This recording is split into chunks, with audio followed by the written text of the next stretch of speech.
Thank you very much for subscribing and watching the Chicken Doctor himself YouTube channel. And the question that opens up our episode number 3. Good evening, Chicken Doctor himself. I want to know the difference between the deep litter system of poultry keeping and the battery cage system of poultry keeping. Can you take me through on how birds are kept in a cage?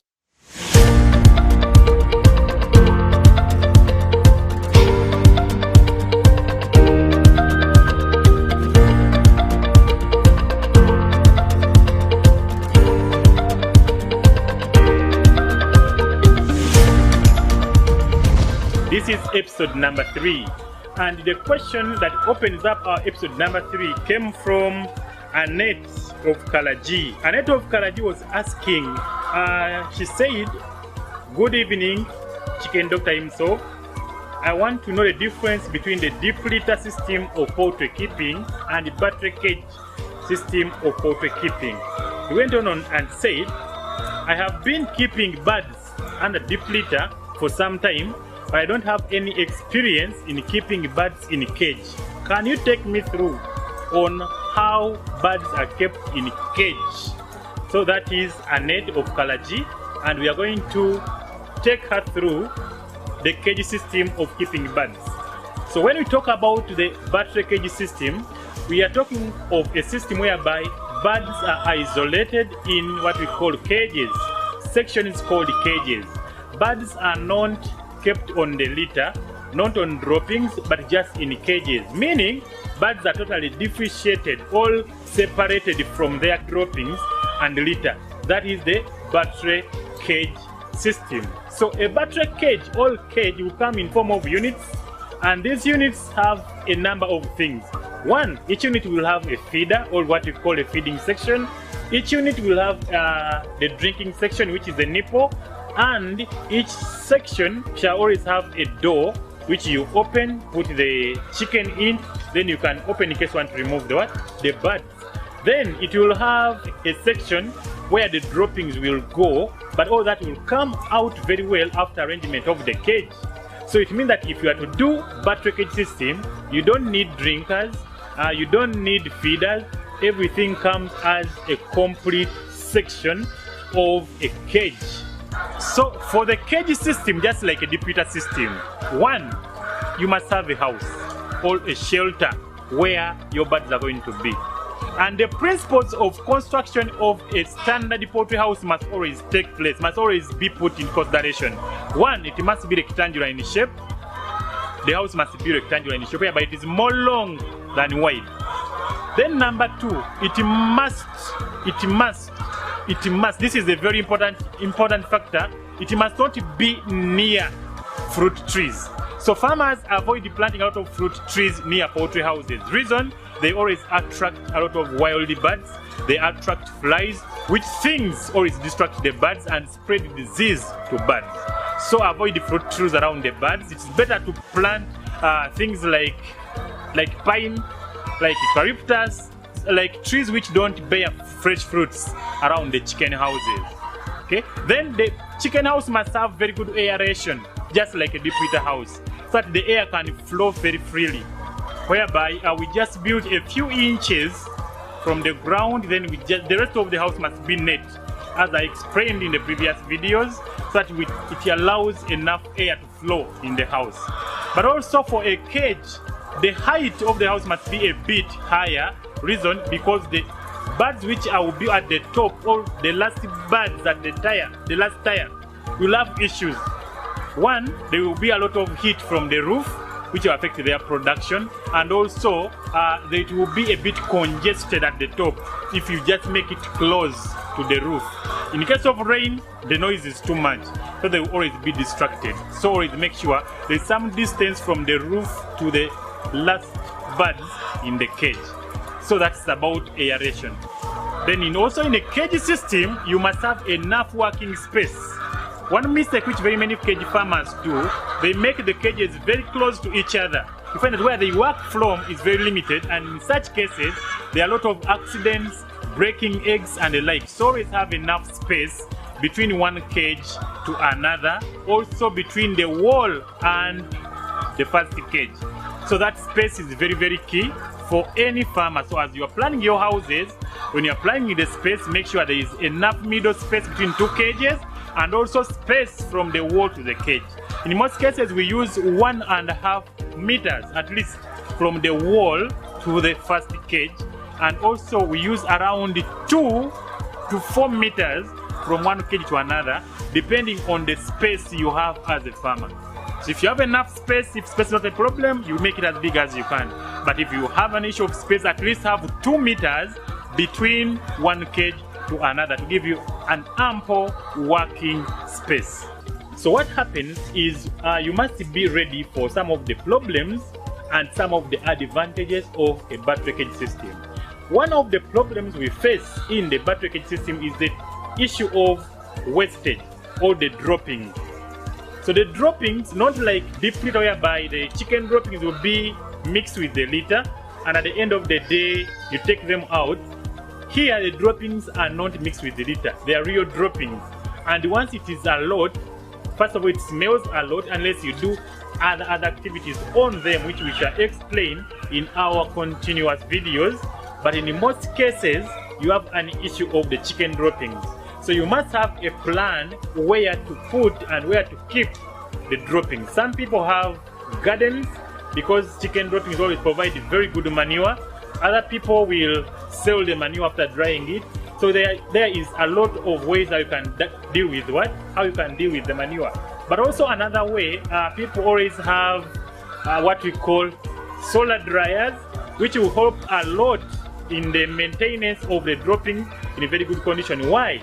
The solar dryer will dry the chicken droppings, then the farmer will have that quality dried litter, which is very easy to sell. That one is also another way. So, one, have in mind how are you going to deal with the chicken droppings. I'll take you through, but that must be kept at the back of your mind. Number two, you have to make sure that you have people who have experience in cages. And I'm very happy that you have asked, in that you get to know what it means by cages and how to look after birds in cages. What else do you have to know as far as cages are concerned? In cages, eggs are separated from the birds. So after laying, the egg will float down and to be separated from the bird as you are seeing, in that the bird does not get a chance to get in contact with the eggs. That's also another thing of the cages. So now let me take you through between the advantages between the cage and the deep litter, but I'm going to focus more on the cage. One of the advantages you have is less labor or manpower. The human resource is less when you are dealing with the cages.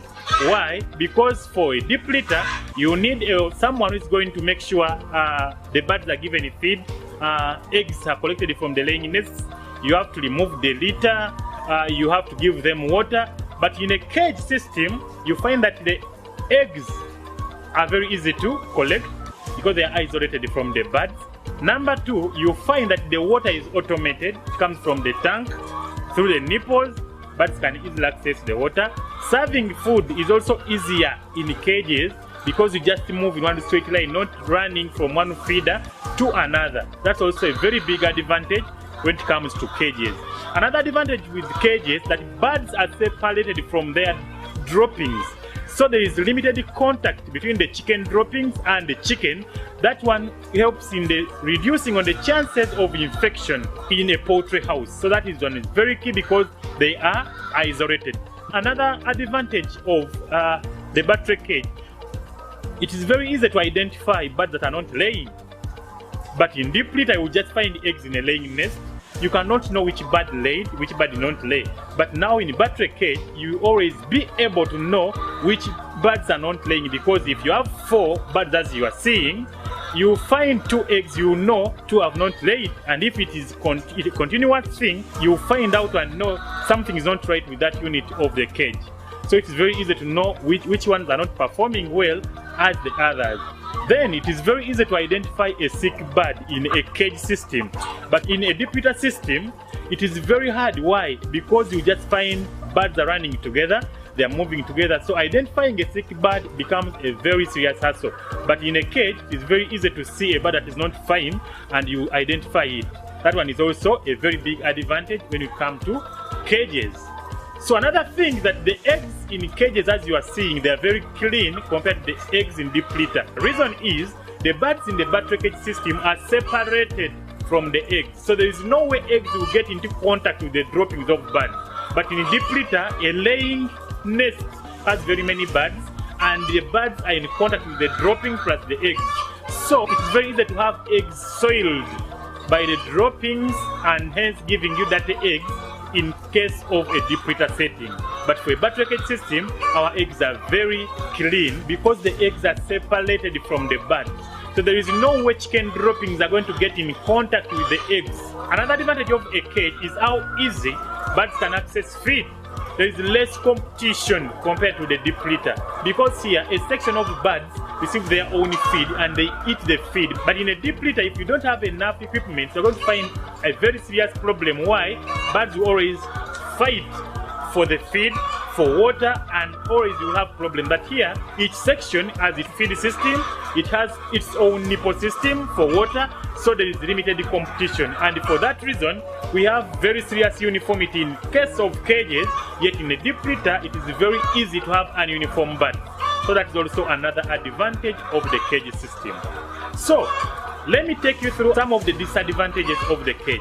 One, droppings. The droppings are not as favorable as the one of deep litter. Number two, sometimes we have what we call cage paralysis, whereby once in a while we can have some few birds which are a bit weak, with weak legs, as you are seeing. But also sometimes you can have a bit higher chances of having some eggs broken, especially if the calcium levels are low, though also it happens in deep litter. Another disadvantage is the price. The cage system is automatically very expensive. The starter capital is very high compared to the bird tray cage. So this one is a bit more expensive. So you must look at the expense you are going to put in for a cage, then the expense you are going to put in as on a deep litter, then you compare the advantages I have given you for the cage and the advantage I have given you for the deep litter, then you decide on which system you are going to take on. Another advantage a bird tray cage has over a deep litter house is the low existence of vices. With vices, I mean bad habits in poultry, like egg hitting, feather pecking, vent pecking, and the like. So if you are in a cage, these are minimal compared to deep litter. The cage system will be designed, or it is always designed in a way that water flows from the water tank, then it comes down to the what we call the water cistern, then from the water cistern to the pipes, then from the pipe to the nipple. So the whole line of that cage system must be very clean. The tanker must be very clean, the pipe must be very clean, the water cistern must be very clean, and the nipple must be clean. So once you have all those very clean, then you are sure that your whole water line is very clean. And it's one of the things which most people who are doing cage neglect. They think that once they do cages, everything is finished. They don't mind about the hygiene of the water tank. They don't mind about the hygiene of the nipples. They don't mind about the hygiene of the water cistern. So it must be in your mind that the water system must be clean all the time. Then, every day in the morning, you have to do the following if you are dealing with cage system. One, test the nipples, at which each unit must have its nipples flowing very well. I'll give an example. There is a farmer I visited, and the complaint was, I have not been receiving eggs for a full week in one line of the cages. But when I came, the birds were not sick, but the only problem of the farmer was that the nipples had blocked. But he didn't have an idea that the nipples had blocked. So every morning, a farmer must always come to the cage unit, test at least 2 nipples of each unit to make sure that water is flowing as it is supposed to be doing. Another issue for people having cages, and one of the problems I have found on very many farms living on it alone, because I visit a lot of farms ranging from farms of 100 birds to farms of 1 million birds is the issue of feed. Sometimes we just feed birds in cages thinking it's very easy, but there is something which you always neglect. So if, for example, I'll give an example, someone is having 5,000 birds. They will just say each bird will take 120 grams or 125 or 118 grams. That's an example. Then they multiply by 5,000 birds. They get a total number of feeds the birds are supposed to eat. Then they will serve the birds. So sometimes also you find an issue that birds are going to eat unequal amounts. So what you have to do as the person you're dealing with cages, always count the number of birds on each line of the cage. Then after counting the number, not the amount of feed you must serve that line. If you don't do that, you get it wrong. Why? You are going to end up giving more kilograms to some lines and less kilograms to other lines. So for the lines which have received excess feed, they will eat and have the problems of overeating in the birds. And for the birds which are eating less, are going to have the issues of eating deficiencies or limited feed. So always count the whole line. After counting the whole line, calculate the feed they're supposed to eat by multiplying the grams you are serving each bird times the number on the line, then serve that line. With that, you're going to make sure that your birds are eating the same amount of food.